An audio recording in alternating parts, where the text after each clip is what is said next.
So according to Ukraine medical staff, the casualties they are currently receiving is unprecedented. They have never seen anything like this before. Watch the video. This medical stabilisation point, you see, they've never seen so many heavy injuries. And this is why Russia doesn't want a ceasefire. Ukrainian casualties are mounting, and here in the Donbass, they're on the back foot. This reminds me of what I told you guys earlier, that you see, this peace deal between Russia and Ukraine is in favor of Ukraine. It is in the best interest of Ukraine to accept this peace deal, because the casualty rates of the Ukrainians, they are hiding them. And this also reminds me of the recent story I covered here about these Russian hackers who hacked into Ukraine database, and they came out with some figures that according to Ukraine casualty rates, over 1.7 million Ukrainians are currently dead and missing. This reminds me of that story that I covered on this platform. You see, they are hiding the actual casualty rates of the Ukrainians. But look, it's like pregnancy. You can never hide it. It will definitely come out. By the way, let me take this opportunity to thank each and every one of you on this platform. If you're a new viewer, you're welcome. My name is Timo 360. On this channel, we cover geopolitical contents. So if you're interested in geopolitical contents, then subscribe to this channel. Well, guys, there is another interesting news coming in. Let's cover that story as well from former Ukraine. I don't know how many of you know him, but he's called General Zolushinin. How many of you know him? General Zolushinin was the overall commander of the Ukrainian army. Then Zelensky decided to kick him out because he disagreed with Zelensky on most of the things that he was doing. He has come out with some earth-shattering article. According to this General Zolushinin, the West is planning a regime change. Regime change operation. Let's go into the details. So this article is from The Guardian. The Guardian writes that the West and the US are eager for political change in Kiev. Both in the country and abroad, many see Zolushinin as the natural future president of Ukraine and are pushing him to start a political campaign. The Ukraine ambassador in London is consistently visited by many political parties, offering their services, expressing support or trying to guess whether the general intends to run. Among these guests was former Trump advisor Paul Manafort, who visited Zolushinin to offer his service as a political consultant in any future election campaign. Zolushinin declined the offer. Wait. This reminds me of what Alexander Marcos once said. I remember Alexander Marcos saying this right from 2023. The Duran. I don't know how many of you watched the Duran show. Alexander Marcos once said this. Alexander Cristofaro and Alexander Marcos. Right? I remember them saying this right from 2022, 2023. That General Zolushinin will one day become Ukraine president. And the West is already planning a regime change operation in Ukraine.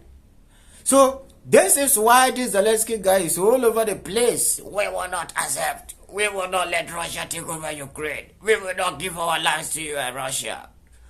Putin is a murderer. Putin is a terrorist. Are you?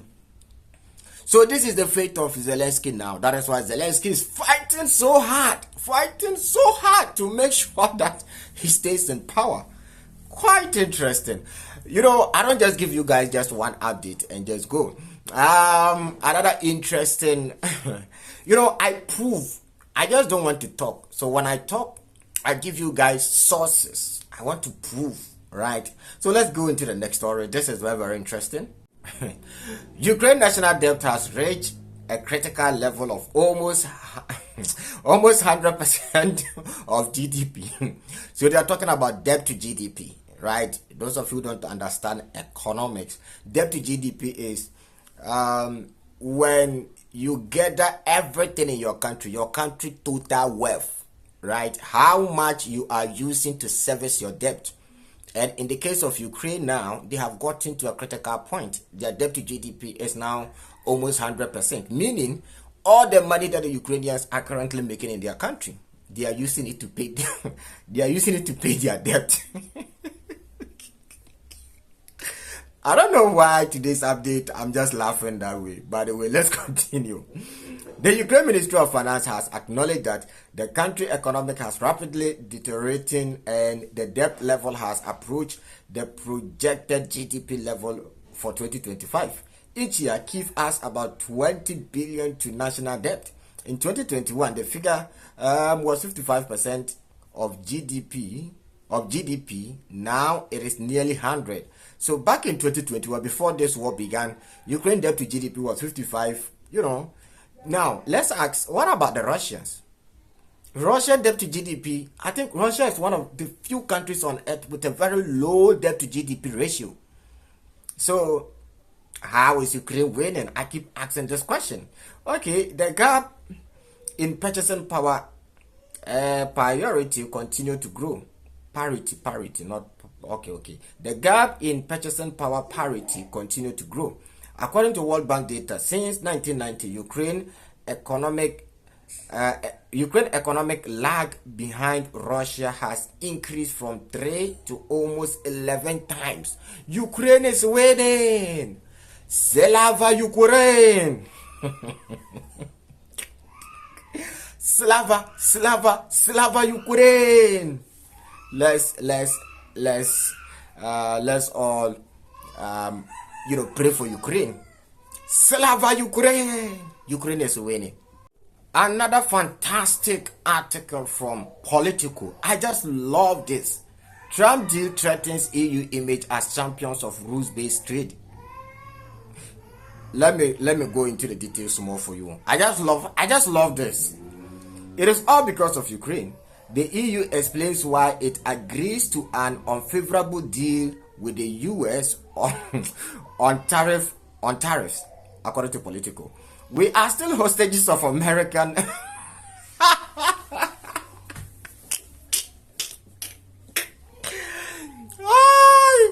So Ursula von der Leyen is now confirming that they are now hostage of America.